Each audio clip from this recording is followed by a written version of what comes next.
The fire started just after sunrise. I was standing in my kitchen, halfway through my second cup of black coffee, when I saw the orange glow through the window. At first I thought it was the morning sun hitting the dry brush on the far end of my property. Then I noticed the smoke thick, black, and rising fast. I dropped the mug. It shattered on the floor. "Not again," I muttered, grabbing my boots and sprinting out the back door. The field behind my house was ablaze. Flames licked up the dead grass and worked their way toward the irrigation ditches. I could already hear the pop and hiss of plastic piping melting. This wasn't an accident. This was arson, and I already knew who did it. Her name was Belinda Cartwright, president of the Oak Ridge Hilltop Homeowners Association.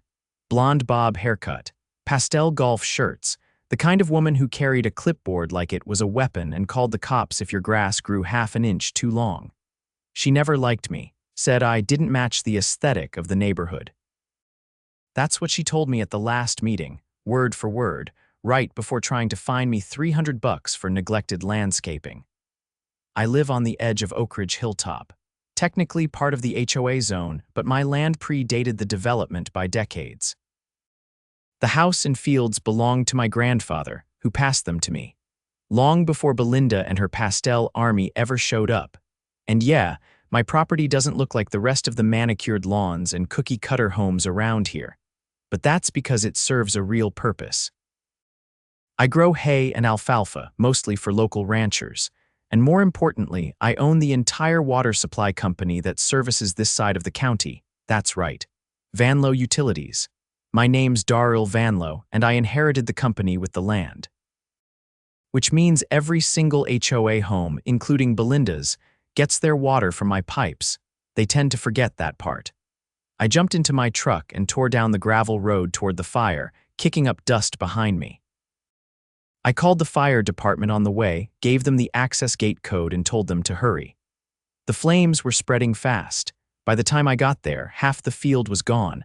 I saw her then, Belinda, standing near the edge of the burn, arms crossed, supervising like she was running a bake sale. She was wearing gardening gloves and holding a metal canister. I slammed the truck door and stomped across the field. "You out of your mind," I shouted. She turned, unfazed. "Oh, Mr. Vanlow, finally decided to do something about the weeds." I stared at her. "You set my field on fire," she sniffed, like I'd accused her of bad taste in curtains. "It's called a controlled burn, perfectly legal. I consulted a landscaping guide online. Those weeds were a fire hazard to the rest of the community. You're not a fire marshal. You're not even a landscaper. You're a bored HOA president with a lighter and a vendetta."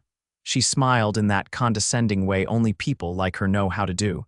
"If you maintained your property according to regulation, this wouldn't have been necessary. The board voted yesterday, unanimously." I was stunned. "You voted to set my field on fire. We voted to initiate an immediate cleanup. The fire was an interpretive solution. You're insane." She stepped around me like I was in her way.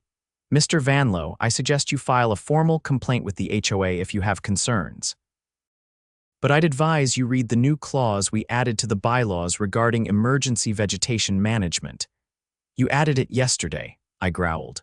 "Retroactively ratified. It's all perfectly documented." It took all my willpower not to lose it right then and there. Instead, I turned back toward the flames, where the fire crew had just arrived. They began dousing the edge of the field, keeping it from spreading toward the rest of the acreage. I gave them a quick rundown and let them work. By the time they extinguished the last of it, over 30 acres were scorched, burned down to the dirt. I knew exactly why she did it. She wanted to ruin me. No crops meant no revenue. No revenue meant trouble for the water company. She'd been trying to push me out for years, claiming my operation didn't suit the prestige of Oak Ridge Hilltop. This was just her latest stunt, but what Belinda didn't know was that I had a few cards left to play. The first thing I did was call Owen Sutter, my attorney and oldest friend. He used to be a prosecutor before switching to property law. "Smartest guy I know." "She did what?" he asked after I explained everything. "Set fire to my damn field. 30 acres gone. Said the HOA voted for it." He was silent for a beat. "She's cooked. That's felony-level arson, Daryl. Even if she tries to hide behind the HOA, it won't stick. You got footage? I grinned. Better, I've got cameras on the irrigation stations. One of them caught her lighting the fire. Full view.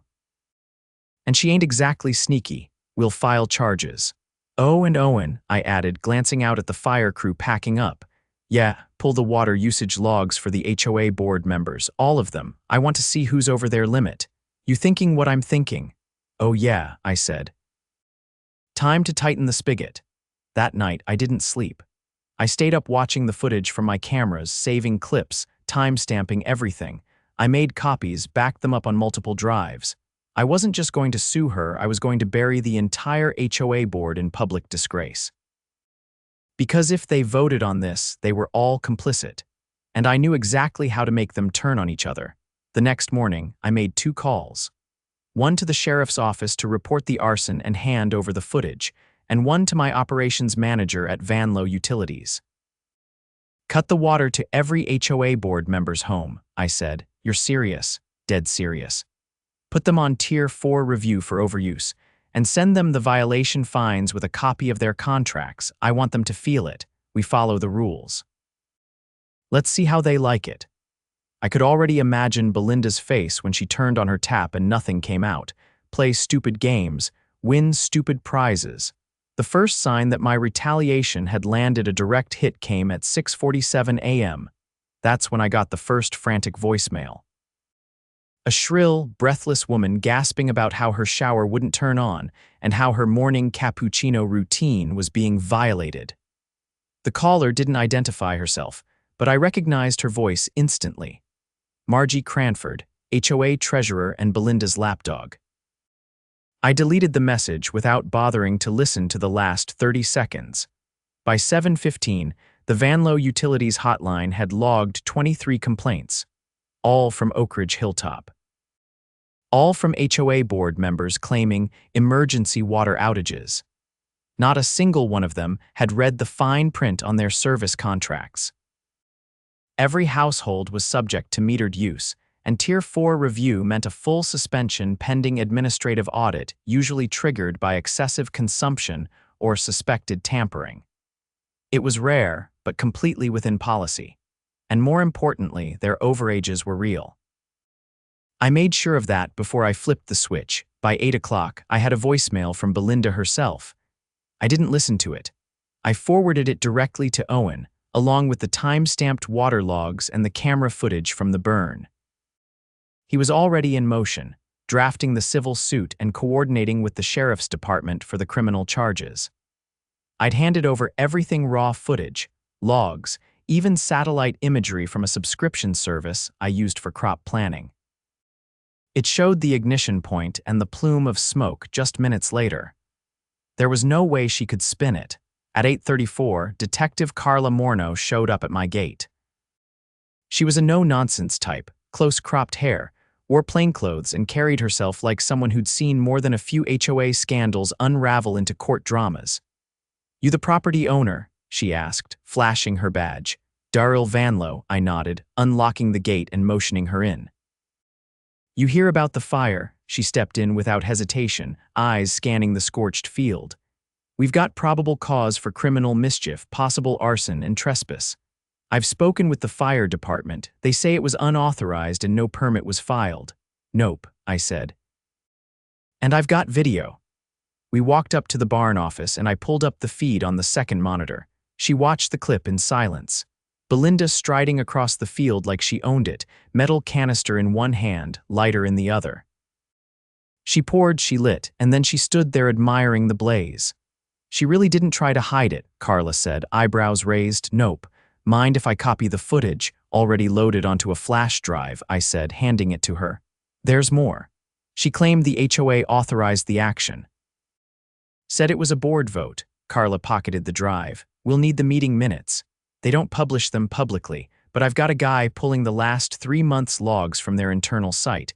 If they even typed a word about this, we'll find it." She nodded once. "If that footage holds up in court, and you've got yourself a felony case, I'll be back with a warrant once the DA signs off. What about the rest of the board? If they're complicit, we'll get them too. But it starts with her." After she left, I leaned on the barn railing and looked out at the ruined field. The charred black lines cut through the soil like scars. But underneath, the roots were still alive. Hay's funny that way. It comes back if you give it time. By noon, Belinda cracked. She showed up unannounced, driving a silver BMW that she parked halfway across my gravel drive, tires crunching like she wanted to announce her arrival by force. I didn't meet her outside. I let her knock until her knuckles probably stung, then opened the door just wide enough to see the tension in her jaw. "You shut off my water," she snapped. "Nope," I said. "My system did, automatically. Your usage was flagged. You've been over the limit for months. You can't." "I can. It's in your contract. You signed it when you moved in. Clause 7, subsection D. I demand it be restored immediately. Then file a usage appeal. Takes about 30 days. She shook her head like I was speaking a foreign language. "This is extortion." "No, Belinda. Extortion is setting someone's field on fire to sabotage their business because you don't like how their house looks from the road." Her lips tightened, but the mask didn't crack. "I was acting in the community's interest. Funny, the sheriff's department disagrees, so does the fire marshal. And I think the DA will too." She tried to push past me, but I blocked the door with one arm. "You're not coming in. You're making a mistake, Daryl. You think the community will side with you, over me." I leaned in, lowering my voice. "You lit a fire on private land. You destroyed 30 acres of crop. You trespassed. You did it with no permit. You bragged about it, and you did it on camera." She took a step back, but her eyes stayed locked on mine. "I'll have you removed from the HOA," I laughed. Actually laughed. "You think I care about your little club? You think I'm scared of losing access to your community pool or your newsletter?" She didn't answer. "You tried to ruin me," I said, "but you forgot something. You don't own this land. And you sure as hell don't own me." She turned without another word, marched back to her car, and peeled out so fast she kicked gravel into my hedges. That night, Owen called with an update. "Da-in.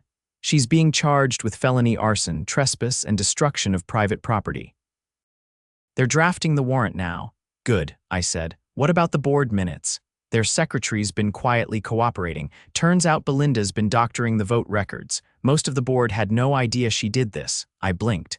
"So it wasn't a real vote?" "Nope, she forged the minutes. Even signed for another board member who was out of town. That's forgery." "Yup, adds 2 more charges." I leaned back in my chair and let that sink in. She'd overplayed her hand, thought no one would question her authority. That was the problem with people like Belinda. They thought rules were weapons they got to aim at everyone else, but never expected them to swing back. The next morning, the sheriff's deputies showed up at her house. Not a quiet knock, either. They brought 2 cruisers and a warrant. She was in cuffs before noon, still wearing her ridiculous sun hat and a pink velour tracksuit like she was headed to brunch instead of booking. The entire neighborhood watched, some filmed it. By the end of the day, the video was circulating on Nextdoor, Facebook, even a few Reddit threads. "HOA president arrested for arson" wasn't just a headline, it was a wildfire of its own. One of the local news stations picked it up, ran a segment with aerial shots of the burned field and an interview with Carla Morno, who confirmed the charges were moving forward. I didn't do interviews. I didn't need to. The footage spoke for itself. The HOA scrambled. 3 board members resigned the next day. Margie Cranford tried to spin it as a tragic misunderstanding, but nobody bought it. The residents were furious not just at Belinda, but at the entire board for letting her run unchecked for so long. By the end of the week, a petition was circulating to dissolve the HOA entirely, and me. I started replanting. The field wasn't gone just scorched. Hay roots run deep. With the right water, the right timing, it had come back stronger than before. Funny thing about fire, it burns everything above ground, but it can't touch what's buried deep. And Belinda, she's gonna find out the same thing. Because once you dig past the surface, the truth always grows back. The temporary board president was a man named Curtis Langley, a soft-spoken insurance adjuster who'd once been nominated for Best Lawn 3 years in a row, but had never actually won. He'd kept out of the HOA spotlight until Belinda's arrest forced him into it. Now he was stuck holding the reins of a crumbling regime, trying to douse the political flames Belinda had left behind. He showed up at my property 2 days after the sheriff took her in. I'm not here to argue, Curtis said, shifting awkwardly at my gate. I just need to talk. I walked him to the edge of the field where a line of new seed had just been tilled in. The soil was still dark from the water we'd sprayed that morning, and the smell of ash still lingered faintly in the air. I didn't say anything. I just waited. I've been going through the board records, he continued, trying to untangle what she did. The meeting minutes, the expenditures, everything. I think you should see this. He handed me a manila folder. Inside were copies of reimbursement requests, receipts, and a spreadsheet of petty cash withdrawals. My eyes stopped cold at one line. Vegetation control consulting $1,200. She paid someone, I asked. Curtis glanced around like he was afraid someone might be listening. Not quite. That money went to a shell account. I followed the routing number. It's registered to a company called Hilltop Neighborhood Solutions. Never heard of it. Neither had I, until I looked up the business license. And, I asked, it's in her husband's name. I snapped the folder shut. She used HOA funds to pay herself, I asked. He nodded. Over $6,000 in the last 9 months, all under vague line items like beautification, hazard removal, and community safety initiatives. Jesus, Curtis, that's embezzlement, I know, and there's more. I found a memo draft never sent where she proposed using HOA funds to install surveillance drones. Drones, Daryl. She was calling it a neighborhood security pilot program. And let me guess, her cousin runs a drone company. Her brother-in-law, Curtis muttered. I'm not proud of it, but we enabled her. Most of us didn't question the things she pushed through. She was loud, and she always had legal-sounding language lined up. You're here to apologize, I asked. No, I'm here because I think the residents deserve to know what happened. And you've got the leverage to make it public. I studied him for a long moment. His posture was deflated but not cowardly. He wasn't defending her. He wasn't hiding behind excuses. This was a man who'd realized he'd been asleep at the wheel, and now he was trying to steer the wreckage somewhere useful. You organized a meeting yet? I asked. Town hall, Friday night, community center. We're inviting everyone. I want you there. I'll bring the receipts, I said, holding up the folder. That Friday, the Oak Ridge Hilltop Community Center was packed wall to wall. Folding chairs lined every inch of the linoleum floor, and people stood along the walls, murmuring with a kind of nervous energy I hadn't seen in this neighborhood before. There were no trays of cookies or lemonade, no polite golf claps. Just tension and a growing sense that something big was about to come undone. Curtis stood at the front in a plain gray suit, a portable mic clipped to his lapel. He cleared his throat and began. I want to thank everyone for coming. We're here tonight to talk about what went wrong. Not just with Belinda Cartwright, but with this board, this system, and how we let it get this far.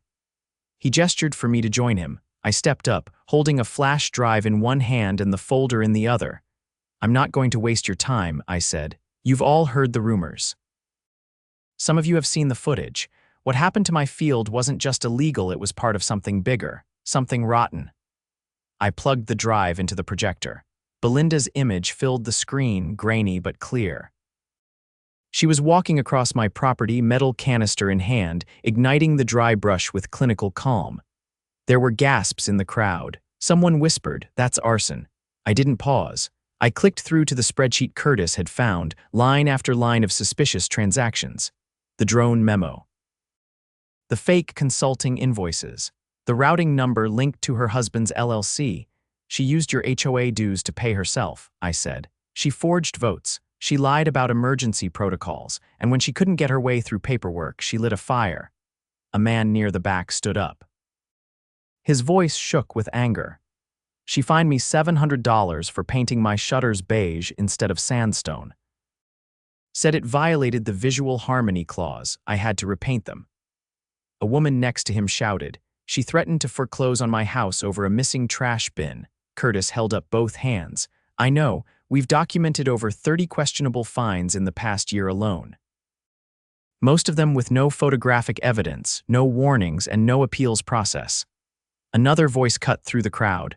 So what do we do now? I looked at Curtis. He nodded. We vote, I said. Tonight, we vote to dissolve the HOA. There was a collective intake of breath. People looked at one another, eyes wide, like they were waiting for someone to say it wasn't possible. But no one did. Curtis stepped forward. According to the charter, a 2/3 majority of homeowners can terminate the HOA. We've got the legal mechanism. We just need the signatures. He held up a stack of forms. They're right here. The next hour was a blur. People lined up to sign, some with shaking hands, others with tears in their eyes. One man crossed his name off twice just to be sure. By the end of the night, we had over 70% of the neighborhood on board. It was done. The Oak Ridge Hilltop HOA was finished, but Belinda's story wasn't. 2 weeks later, I was subpoenaed to testify before a grand jury. The charges had grown. In addition to arson and trespass, the DA had stacked on wire fraud, falsifying financial records, and misappropriation of community funds. Owen sat beside me in the courthouse, calm as ever. As I walked the jury through the footage, the documents, and the timeline, she had no defense. The trial wasn't public, but word got around. The community watched from a distance as the woman who once ruled over lawn lengths and mailbox heights now sat in a courtroom, stripped of her pastel authority. She was found guilty on all counts. Sentencing came a month later, 5 years in state prison with restitution required for every dollar she stole. Her house went up for sale shortly after. No one from the neighborhood bid on it. As for the field green again, the new crop took hold faster than I expected. Must have been the ash. Sometimes fire clears the way for better roots. Curtis reached out a few weeks after the HOA dissolved. He wanted to form a volunteer council, something informal. No dues, no power, just neighbors helping neighbors. I told him I'd think about it, and I did. But right now, I'm more interested in my field, my water lines, and making sure no one ever forgets what happens when people like Belinda think they can turn rules into weapons. Because in the end, she forgot one simple truth. You don't start fires on a man's land without expecting one back. Rain hit the new seed like a promise. It hadn't rained in almost 2 weeks, but the forecast had been generous this time. The clouds rolled in low and gray. Just as I was finishing repairs on the last irrigation valve, Belinda's fire had partially melted. I stood in the field as the drizzle began, letting it soak through my flannel shirt. The ash had settled deep in the soil, and the first green shoots were already pushing through the blackened crust. Nature had a way of ignoring petty drama and just doing its job. The HOA was dead. Dissolved, disbanded, and buried under a mountain of signed petitions and legal filings. But the skeletons it left behind weren't done rattling. 3 days after the town hall vote, a woman named Tara McMillan showed up at the gate. She was in her 50s, wore a Navy utility vest, and introduced herself as an auditor from the County Oversight Committee. She held a briefcase in one hand and an evidence bag in the other. "I've been assigned to the Cartwright case," she said. "May I come in?" I led her to the barn office where I kept the backup drives and my printed documentation. She didn't sit. She laid the evidence bag on the table and opened it slowly. Inside was a small black USB drive taped to a yellow sticky note. The handwriting was tight and neat. "This was mailed anonymously to our office," Tara said. "Postmarked in state, no return address." She plugged it into her laptop and opened the only file inside, a folder marked HOA disbursements. Inside were over 30 PDFs. They weren't just spreadsheets.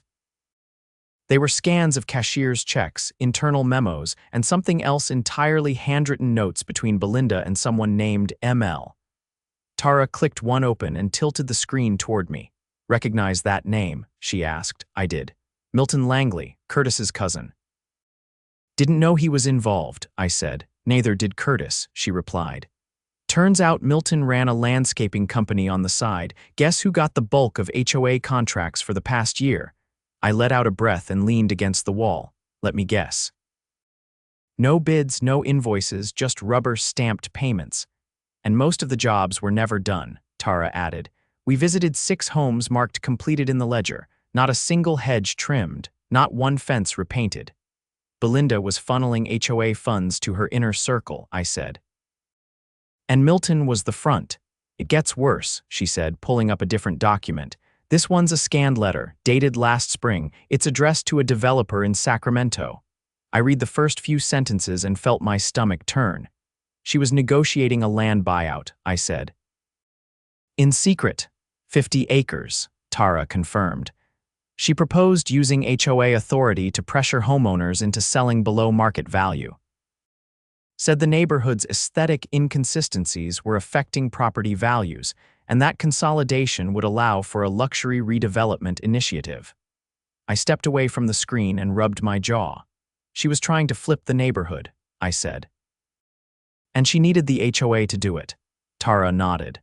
We're opening a second investigation. This is racketeering, Daryl, conspiracy to commit fraud, misuse of public trust. Possibly wire fraud if those payments crossed state lines. Do you need me for anything else? She reached into her briefcase and handed me a sealed envelope. You've been subpoenaed as a witness. Grand jury's expanding the charges. I opened it briefly and saw the court date, 2 weeks from now. Anything else I should know? I asked. Tara hesitated. There's one more thing. The original HOA charter, do you know who drafted it? Belinda, obviously. Officially, yes. But the legal structure was filed under a different name, a lobbying firm out of San Diego. They specialize in aggressive HOA expansions. I've dealt with them before. So she didn't just build this mess. She bought the blueprints. Exactly. And once she had the board under her thumb, she started using the HOA like a shell company. Fines, dues, property seizures, it was all a setup. I watched the rain streak down the barn windows and thought about the letters I'd seen taped to neighbors' doors over the years. The threats, the manufactured violations. It all made sense now. Tara packed up the files and headed out. As she left, she paused at the door. You stopped her, just in time. I didn't do it alone, I said. She nodded once and disappeared into the mist. The grand jury convened as scheduled. I sat in the courthouse hallway with a cup of bad coffee and a stack of documents. Curtis showed up in a wrinkled suit, looking like he hadn't slept in a week. He sat beside me without saying anything for a few minutes, just staring at the floor. I didn't know about Milton, he finally said. I swear, I believe you. I should have looked closer, he added. Should have asked questions. You did what you could when it counted. He took a deep breath. I've been offered a position with the new neighborhood council, not an official board, just a volunteer group. You gonna take it? I think so, but I want your help. I raised an eyebrow. Me? You've got the backbone. You see through the crap. We need someone like that. I'll think about it, I said. But only if you promise no more pastel polos and no more secret votes. He cracked a half smile. Deal. Inside the courtroom, the DA laid out the new charges. The racketeering count alone carried up to 20 years. When they showed the jury the scanned checks and the redevelopment letters, you could feel the mood shift. This wasn't just about a fire anymore. It was about a plan to gut an entire neighborhood from the inside out, and Belinda was at the center of it. She didn't look at me once during the proceedings. When I took the stand, I stuck to the facts. The footage, the water usage data, the forged board minutes, the field, I didn't editorialize. I didn't need to. The evidence did all the talking. The verdict came back the next day, guilty on all counts. The judge didn't waste time. She handed down a sentence of 18 years in state prison with a minimum of 12 before parole. Belinda's assets were frozen. Her home was forfeited. The restitution order totaled over $600,000, and the DA hinted that charges might still expand if they found more victims. Curtis and I watched from the back row as the bailiff led her out in cuffs. She didn't protest, didn't plead. Just walked like someone who'd finally realized the world she built was made of glass. Outside the courthouse, the air was cold and sharp. Winter was creeping in early. You ever think about what would have happened if the fire hadn't caught on camera? Curtis asked. Sometimes, I said. But then I think about the roots. He gave me a sideways glance. You can burn the top off a field, I said. But the roots, they hold. He didn't say anything for a while, just nodded slowly. Back home, the green had returned in full. The field was almost ready for its first cut, and the irrigation lines were humming like nothing had ever happened. I stood by the gate and watched the wind ripple across the grass. It moved like water, smooth and steady. The HOA was gone, the corruption exposed, the land safe again. But more importantly, the community had changed. Neighbors who hadn't spoken in years were now organizing cleanup projects. Shared tool sheds popped up on every other block. Someone even started a weekend potluck rotation. Without someone barking orders from a clipboard, people had started acting like neighbors again. Curtis sent me a message a week later. The first meeting of the new council was scheduled for Saturday. No dues, no policies, just coffee, folding chairs, and open discussion. I told him I'd be there. I walked the field one last time before sunset. The sky burned orange and the rows of hay stretched out like a promise kept. It had taken months of patience, truth, and grit, but the land had healed. The people had too. And as I turned off the irrigation valve for the night, I realized something else. In the end, Belinda didn't just lose her power. She reminded everyone where it really belonged.